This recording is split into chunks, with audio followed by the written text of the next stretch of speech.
जय हिंद, वंदे मातरम। दोस्तों, मैं आशुतोष आपके अपने YouTube channel JMD exam crack पर आप सभी का स्वागत करता हूं। आइए देर ना करते हुए प्रश्नों पर डिस्कस करते हैं। कि लिखा है, बच्चों में अंगों की अस्थियां मुड़ जाती हैं यदि कमी हो। बच्चों में अंगों की अस्थियां मुड़ जाती हैं यदि कमी हो। किसकी कमी हो? तो ये सभी लोग जानते हो, विटामिन डी की कमी से ऐसी कंडीशन होती है। किसकी कमी से? विटामिन डी की कमी से ऐसी कंडीशन होती है। अगला प्रश्न है, मूत्र के स्रवण को बढ़ाने वाली औषधि को कहते हैं तो क्या बोलते हैं? डाईयूरेटिक कहते हैं। क्या बोलते हैं? डाईयूरेटिक कहते हैं। अगला क्या है? मिलान करें सूची 1 और सूची 2 से। अगला देखिए, प्रश्न बहुत अच्छा है। ये विटामिन्स की बात कर रहा है। पूछ रहा है कि देखिए, कह रहा रतौंधी किसकी कमी से होता है? विटामिन ए की कमी से रतौंधी होता है। स्कर्वी विटामिन सी की कमी से होता है। रिकेट्स विटामिन डी की कमी से होता है। और रक्तलाभता विटामिन बी की कमी से होता है। तो यानी 1 का 2 विकल्प नंबर बी में ही सही हो रहा है, अदरवाइज कोई सही नहीं हो रहा है। आइए अगले प्रश्न की बात करते हैं। क्वेश्चन नंबर 90 के बारे में। ये BSSC में पूछा गया प्रश्न है। बीमारी और उनके जांच को सही रूपों में दोनों स्तंभों में मिलान कीजिए।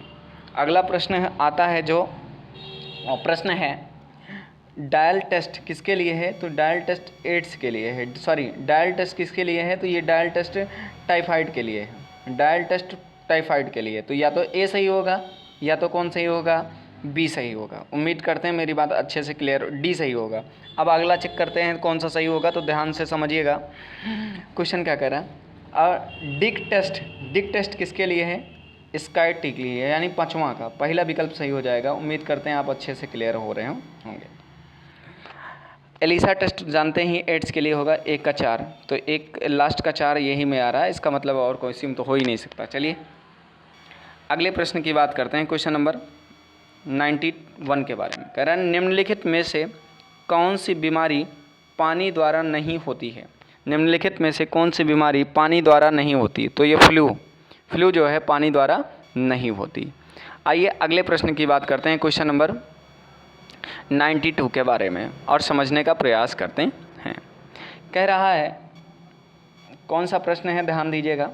कह रहा, निम्नलिखित में से कौन पोलियो का कारण है? निम्नलिखित में से कौन सा पोलियो के कारण है? वो है एक वायरस। क्या है? एक वायरस है। अगला, न्यूमोनिया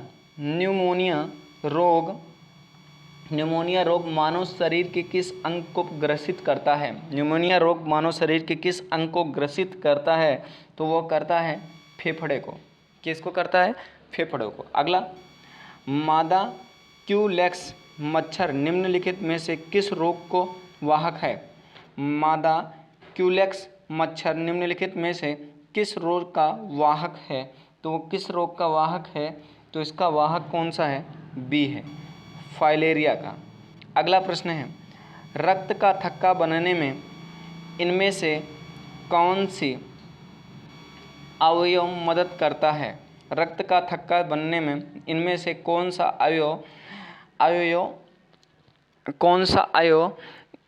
मदद करता है रक्त का थप्पा जनने में? तो ये है विटामिन के मदद करता है। उम्मीद करते हैं मेरी बात अच्छे से क्लियर हो रही होगी। आइए अगले क्वेश्चन की बात करते हैं 96 के बारे में। आपको प्रश्नों की सीरीज कैसी लग रही है हमें कमेंट करके अवश्य बताएं।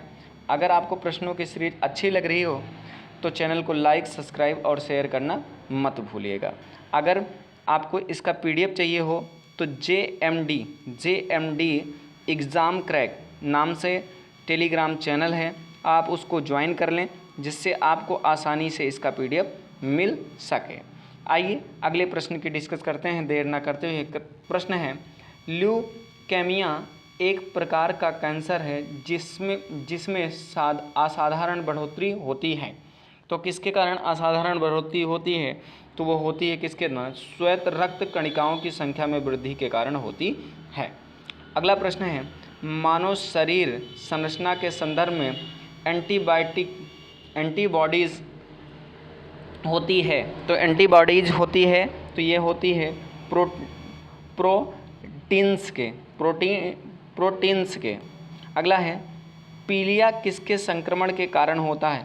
पीलिया रोग किसके संक्रमण के कारण होता है? तो वह किसके संक्रमण? यकृत के संक्रमण के कारण होता है। आज के अंतिम प्रश्न की बात करते हैं। कह रहा निम्नलिखित में से कौन सा रोग संक्रमण है? कौन सा रोग संक्रमण है? कौन सा ऐसा रोग है जो संक्रमण रोग है?